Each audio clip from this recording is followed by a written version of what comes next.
How you doing, Ian? Doing good, thanks, Josh. How's your day?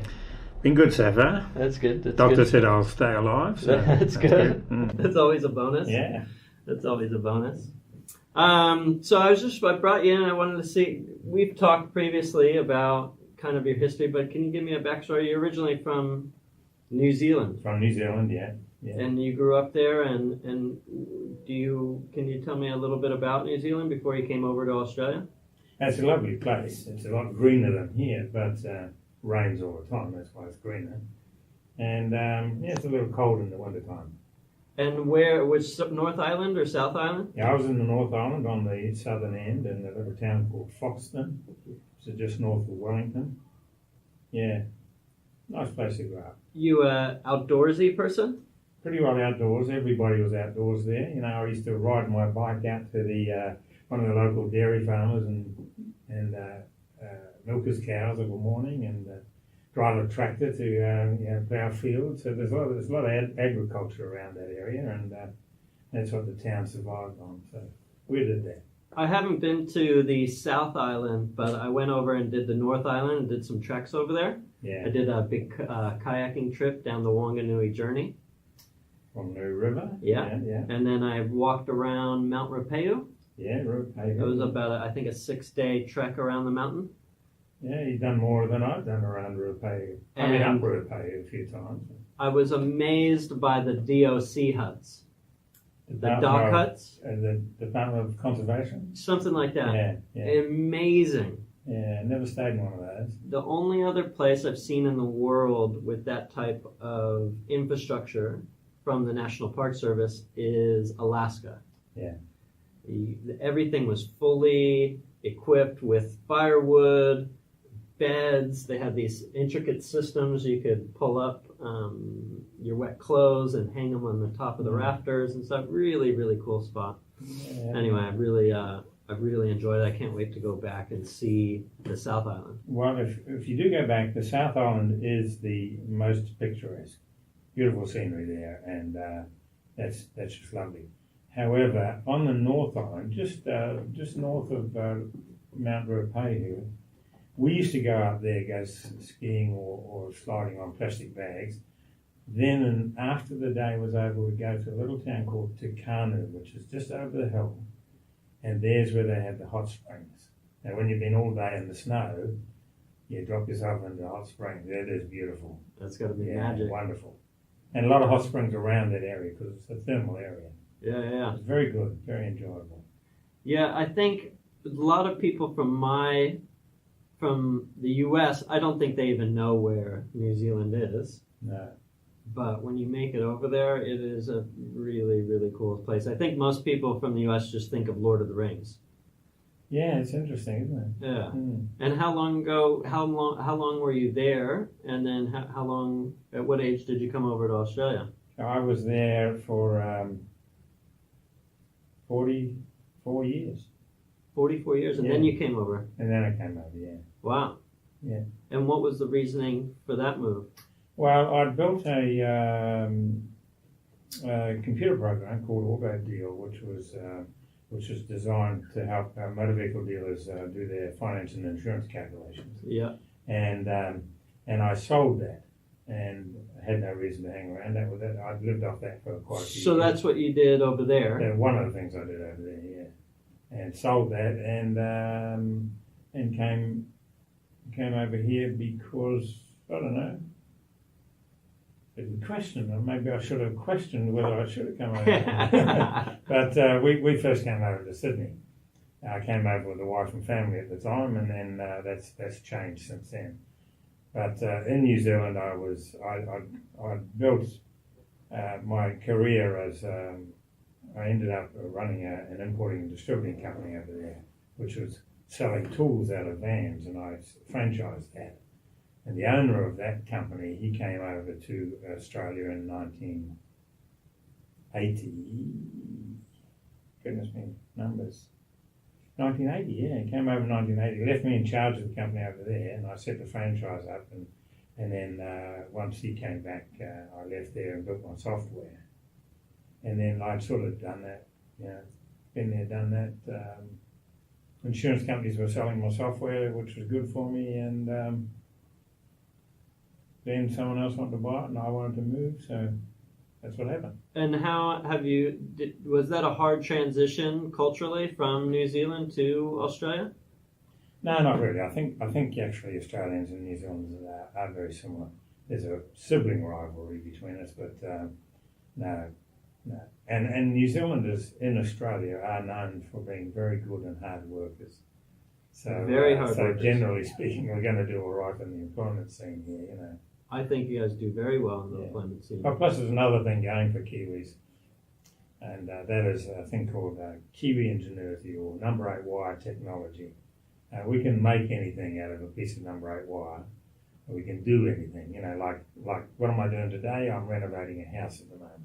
So, you know, we can renovate houses, we can build software, you know. You're agile. Agile. Yeah. That's what it is. That's good. Oh, I'm getting a little old to be agile now, but I can still swing a hammer.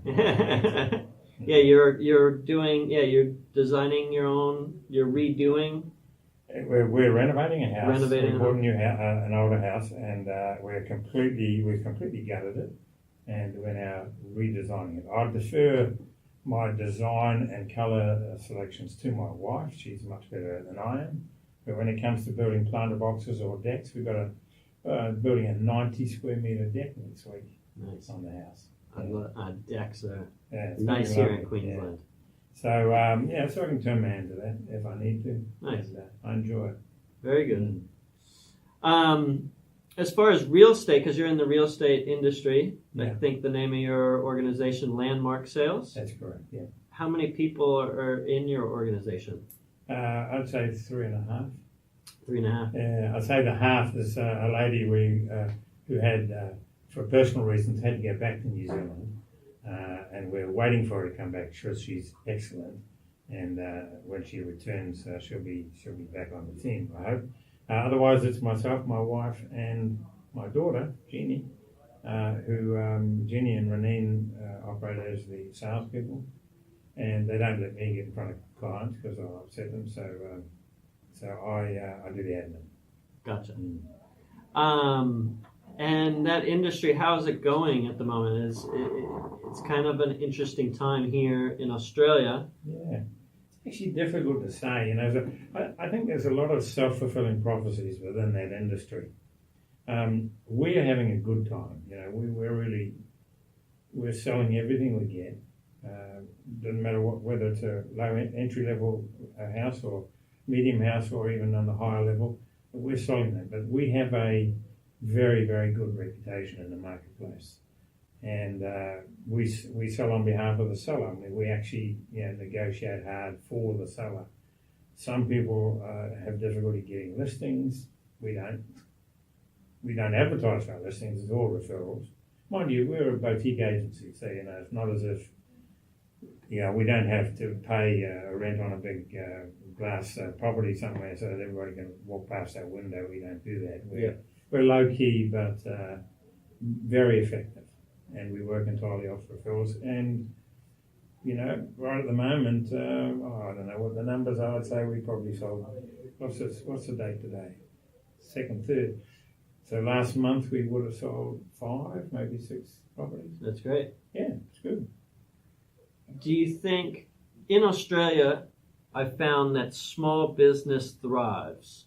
It seems to do quite well. There's a lot of small businesses. There is a lot of small businesses. I'm not sure of the numbers, but I think that's probably something that the Australians and the Kiwis share. You know, we like to do our own thing if we can.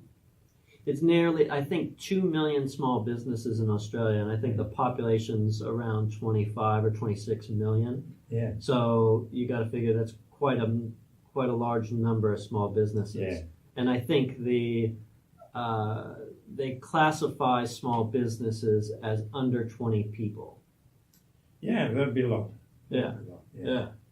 I mean, one of the main things about small business is you keep your overheads low, and that's what we do. You know, we only subscribe to the minimum number of services that we need to be able to provide the service we provide, and that keeps it cheap. You know, we don't have an office per se. You know, like on the street corner. We keep the cost low. And so I guess your business strategy is that to differentiate as far as providing that customer service to the customer, or is it a low-cost leader? And we do differentiate, and some of the stuff that we do is a little unusual. I mean, just to give an example, I recently had to fix up a fence or a wall on a property that was being sold, and then when the fellow arrived, he's coming up from Melbourne to take over the property. I helped him. I helped get all of his possessions into place, and then even went around and showed him how to use installed the TV and showed him how to use it, and cleaned his pool, and I'm doing all that sort of stuff. So when I'm not administering, I'm doing that sort of stuff. You're developing those relations. I mean, that's relationship building. And that's the point, is that this poor gentleman, a lovely guy, but doesn't have a lot of friends here. He considers me a friend. So I didn't really need another friend, but it's nice to know that we impact on people to that degree that we end up having. Actually, it was funny. My wife's birthday a while ago.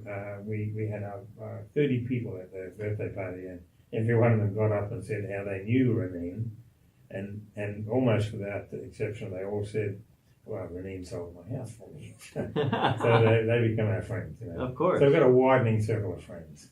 Interesting. And I think that is a little unusual for real estate agencies, but it's probably something we can do because we are smaller and more interested in that. And how much do you factor in honesty being in, I guess, building those relationships? I think it's important because the average real estate agent probably doesn't have a very high credibility factor. And it does annoy us that to some degree we get tarred with that same brush, but not once the person's had the experience. So again, when people are interviewing us for the purpose of employing us to sell their property, they often have the advantage of a personal reference from someone who's used our services, and they will always say these people are honest and they work hard, and that's how I came in contact with you, was through BNI. Yeah. And that's how originally your wife was the president of a local chapter here on the Gold Coast. Is that an effective marketing tool for your business? Very effective. The good thing about BNI for the real estate agent, twofold. One is you really only have to make one sale a year to cover the cost of going to BNI, because the commissions, will generally cover that.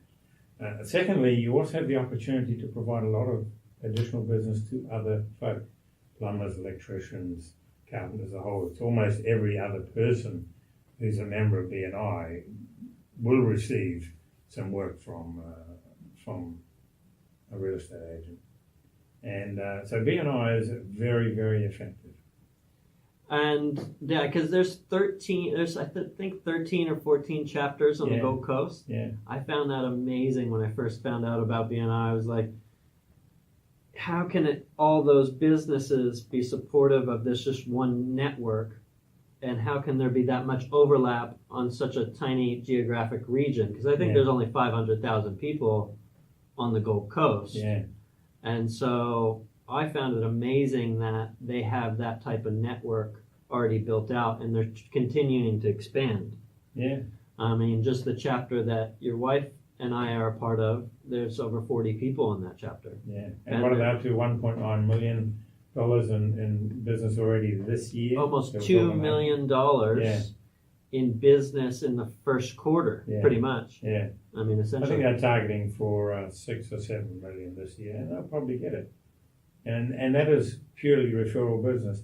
The amazing thing about that is that you do establish an idea in your mind that you have to give really good service at BNI, because it would probably work against you if you decided not to do the job properly, having been referred it. Exactly. You'll lose business. That's how it would work. So you're already practicing giving good business in BNI. You just extend that to the rest of the community as well. It keeps you accountable. Yeah. Now, I found it a very interesting tool for my business, and I think it is just one of those extra tools. And yeah, it definitely does keep you accountable. As far as we touched on your human resources, and we touched on your marketing. What about your operations? Do you have strategies or software that you use that help you facilitate your current operation? I have to say I'm at fault here. I've been building an access database. I've been meaning to build an access database for our data collection and for documentation flow. Haven't finished at this stage, so that would be our system. In terms of anything else, no, we don't have anything particular. We don't use any off-the-shelf real estate agency software. Gotcha. Which we probably could or maybe even should. The difference is that since I'm a software developer myself, I rather like to do that. And secondly, I do find that the off-the-shelf things don't generally cover everything. There's something about our business that's a little bit different.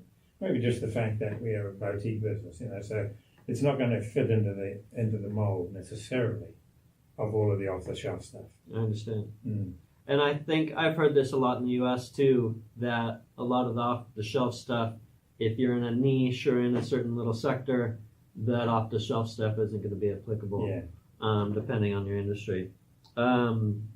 What is currently disrupting your industry? Is there a certain... Yeah, there are, I don't know if I can mention names. Can I mention names? Maybe not. Maybe I won't. There are certain new players in the marketplace there. As far as big platforms, or you can mention names. Yeah. There's a system in Australia here, it's all around the world as I understand, called Purple Bricks. Now, Purple Bricks is what they say is we'll sell your home for a fixed fee. I think maybe it's about $6,000 or $7,000. I think it depends on how much the home is worth. But, I have seen this. I've seen a commercial for this. Yeah. And their whole angle is you don't have to pay commission to a real estate agent. That's a waste. Everybody gets the feeling that they've just wasted their money. The problem with that is you pay up front your $6,000 or $7,000. Then they put it on the web and they try to sell it. Now, the first thing I say about that is if you've got a real estate agent whose fee's already paid, they're not going to be so strong on negotiating. One of the most important things that a real estate agent should do is to negotiate the best price on behalf of the seller.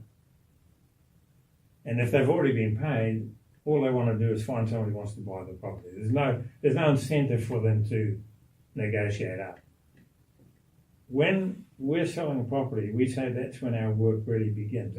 Our work, there's a couple of things in it. We've got to create an ad that's going to drag as many people in as possible. So we've got to first, present the property in a fine way, in a great way. We've got to sell its benefits, and then we have to negotiate. And for us, that's the most important thing. Purple Bricks don't need to negotiate; they've already got their money. The other problem with that is they may put a listing on. We've actually had this happen just recently. Put a listing on. It was a relatively low-cost property. I would think maybe $350,000, something like that. They got paid $7,000 up front. They didn't sell it. It was on the market for a year.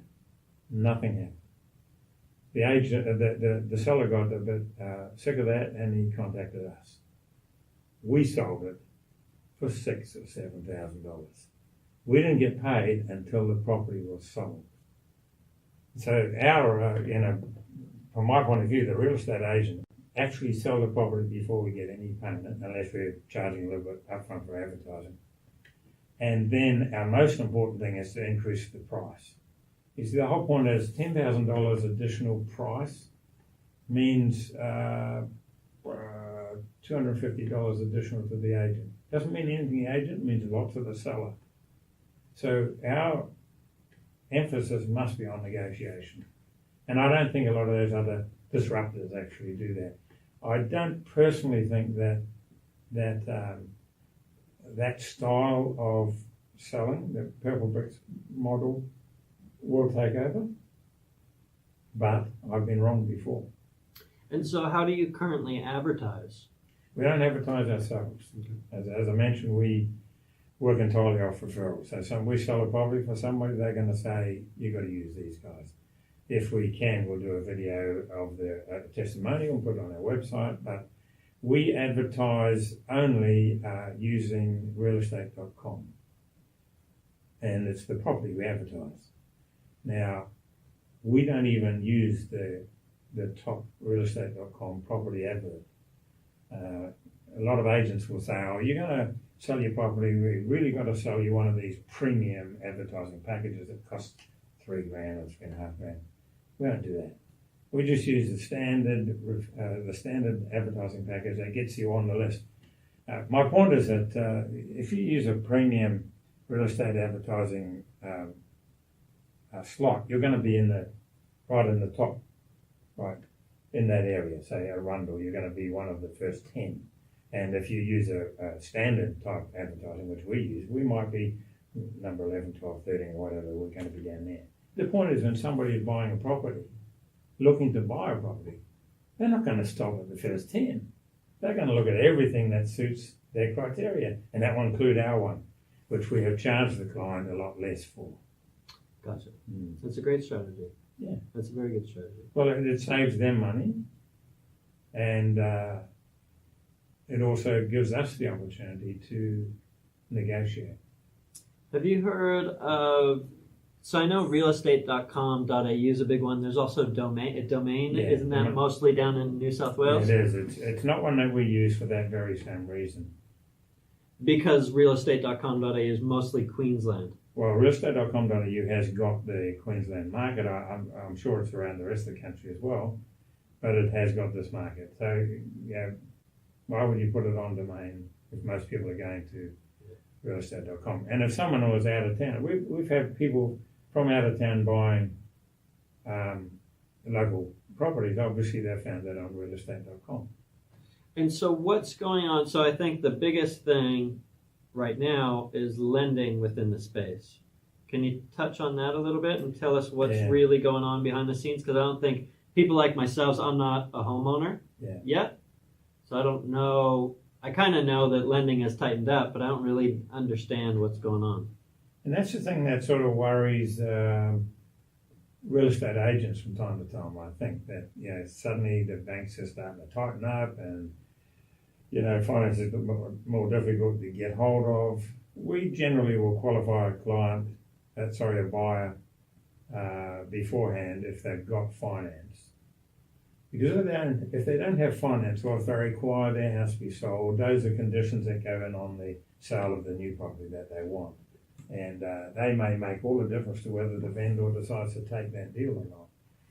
But having said that, I think that, we've had the bank Royal Commission recently, and so they started to tighten up. We had all the brokers got worried about whether they're going to have a business in the future or not. I think a lot of that, it either doesn't affect us because we're able to qualify our buyers and sellers better, or our market is better. Here on the Gold Coast, we've got a better market than Sydney or Brisbane because people are leaving Melbourne. They're leaving those areas. They can sell a $2 million property in Sydney and turn up and buy one better for half the price here on the Gold Coast, and so a lot of doing that. So I think you've got to be careful not to be scared off by a lot of those factors that seem to be out there. It's the old self-fulfilling prophecy if you're not careful. And from time to time, I've caught my wife who said, a bit worried about the market, what is it going to do, and I said, just hang on for a while, and like a week later, bang, bang, bang, bang, all listings, they just, and there's no rhyme or reason. I wish I could tell what the formula was, because if I could do that, I'd make $1 million, but the fact is, it comes and it goes, and for us, it's coming and going quite nicely.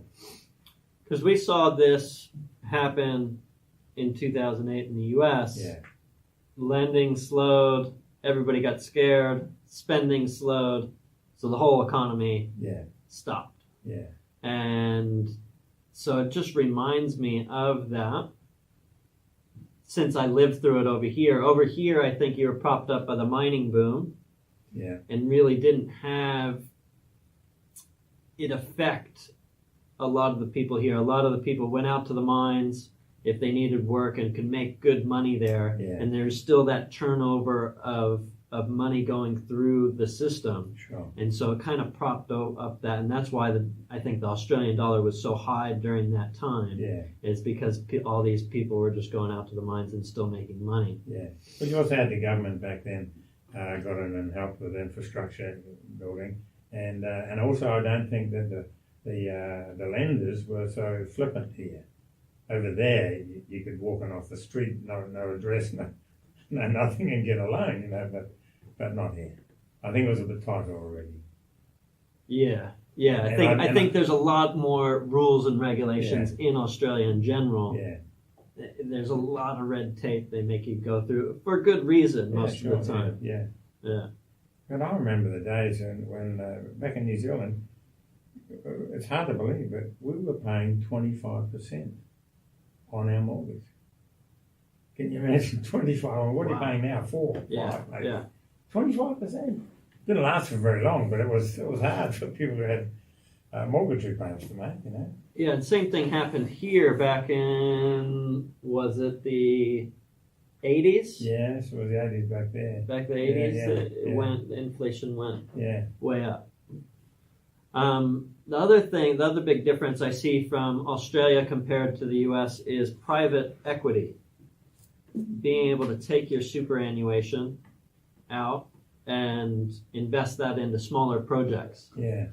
You don't see it as much here, where let's say, you could take your retirement savings and I could lend it to you, and you have a house that you wanna flip and build up, and then you don't see that type of interaction happening. Where after 2008 in the U.S., all that money came out of the stock market, it went into private capital. Everybody started investing in each other because they could believe, just like your business model, I believe you more than the Wall Street guys that are taking the millions. Yeah, that's right. So I forget the figure, but it's quite a large figure that came out of the stock market and started to go into private.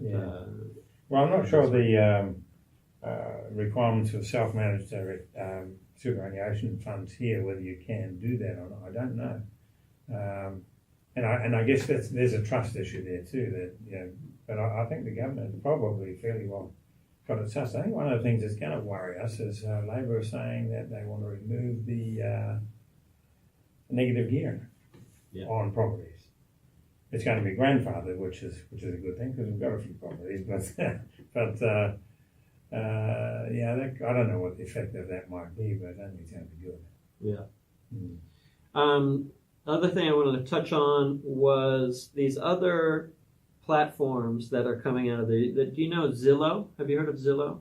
Haven't heard of Zillow. No, Zillow's one that has all statistics of the real estate industry broken down by every city and every demographic.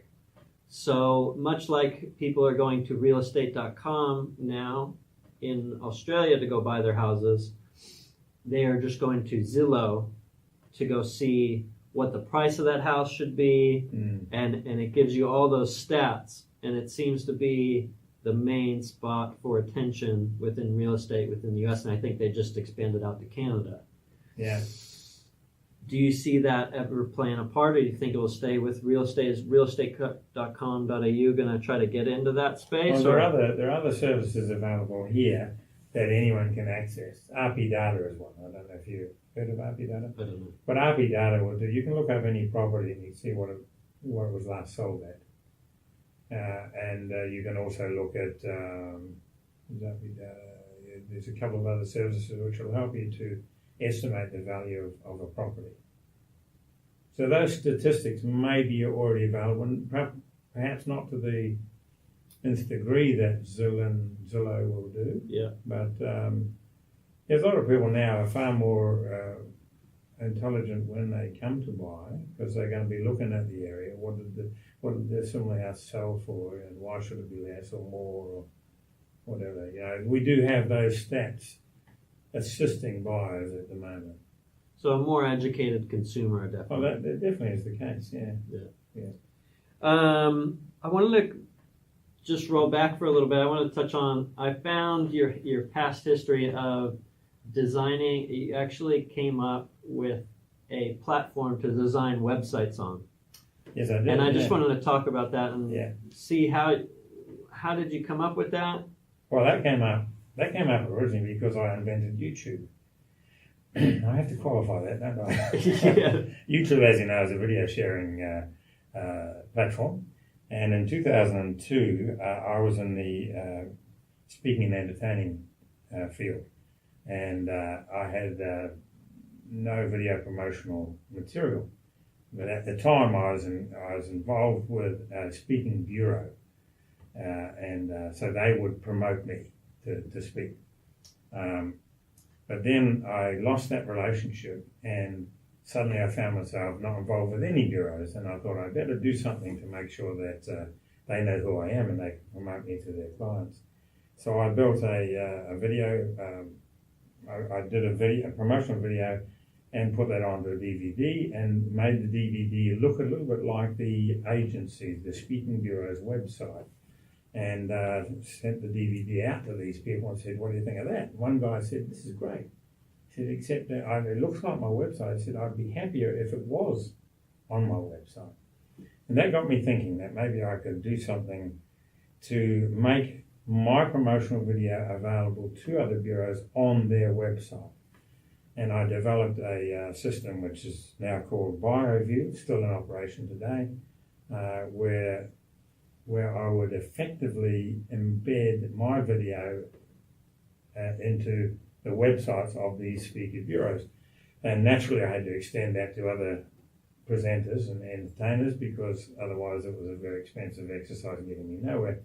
So I sold that idea to other entertainers and speakers, and they all bought a subscription on my platform, and I then delivered this material by click into every one of the other bureaus' websites. So I'd make up a little frame that looked like theirs.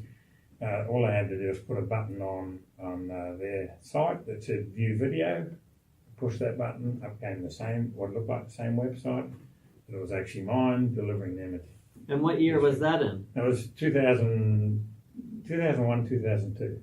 Oh, wow. I think YouTube came out in like 4 or 5, something like that. So I was delivering shared video, and it was in flash format at that time as well, which was a bit of a coup because that worked on all platforms. And so I ended up doing shooting a lot of videos, had a green screen studio set up, and editing videos of performance. And in the end, I think I had probably somewhere around 200, maybe 250 speakers and entertainers on it. Wow. What that led to was people were saying, "Well, this is great. Can I have a website that does that?" So then I built this web platform, just an extension of BioView, and I found in the end that people liked what I was doing, and they said, But the plumber would come along and say, "Can I have a website like that?" So in the end, I built an entire platform that pretty well accommodated anything anyone wanted to do. Had shopping, had membership, had whatever current sites do. This is well before WordPress, Squarespace, and all the others. Yeah, there's a million now. There's a million now, And they're better than my own was too. I got to say. Well, they have millions of dollars in funding, and they have tons of programmers doing those, and they're constantly adjusting to the market. So. Yeah, my idea was, I'm a very lazy person by nature. I figure if I can build something, the old adage is, give a man a fish and you feed him for a day, teach him how to fish and you feed him forever. So I made a platform where he could do the work. And it was relatively easy to teach them how to use it, and so it went. They paid me every month, and that was fine. That's amazing. Yeah, and that was sort of a follow-on from the software that I built in the 80s for the motor industry, which was I had a bit of experience. I don't have any qualifications in any of this, but I do have an understanding of the end user and what they want, and what they don't want to have to pay for. So. Yeah. So that's still out there, but it's actually diminishing now because there are so many good systems out there now. There's just so much. There's good systems, and then I think there's bad systems. A lot of it, some of it is open source, and I think it's starting to go towards that open source products. But there's also other platforms that get you stuck into their payment plans, and then you're never going to get out of it. I notice even WordPress have got to WordPress.org. Exactly. So I can't blame people for doing that, I suppose. They got to make their money somehow, I guess. Yeah, for all that millions of dollars of investment that they already spent. It's an amazing time to be alive, though. Really, the things. If I thought when I was 10 years old that I'd have been able to do all of these things, it's incredible. Just it wasn't in your mindset. Yeah. Mm. So, what in your current business that you're running now, what problems are you facing? What's the major is there a hurdle that you're currently running into? So, are we talking about real estate? Yeah. Okay. I think the hurdle is that I've not got a really good CRM system. Yeah. And people live on average 7 years in a property, and that means every 7 years we should be saying hello. And we've got some people I haven't spoken to for 8 years. Yeah. That's my problem, but it's purely a laziness problem. It's not a problem that there isn't a way to do it. There's a way to keep in touch, but I'm not doing it as I should. But is it not just a laziness problem, but is it an ease of use problem from the software that's out there? Because if something came in and made your life easier, you might use it. Oh, look, there's a lot of people who have made things that would make it easier. And I'm sure I could have done them, but for two things. One is I'm a bit proud. Yeah. And I like to do, if I know I can do it, I like to do it myself. And second is we don't like spending money. So that was also. Overhead is never fun. Yeah. So no, because the business is great. Look, we cruise a couple of times a year. We've got a lovely home to live in, and now we're just doing up another one.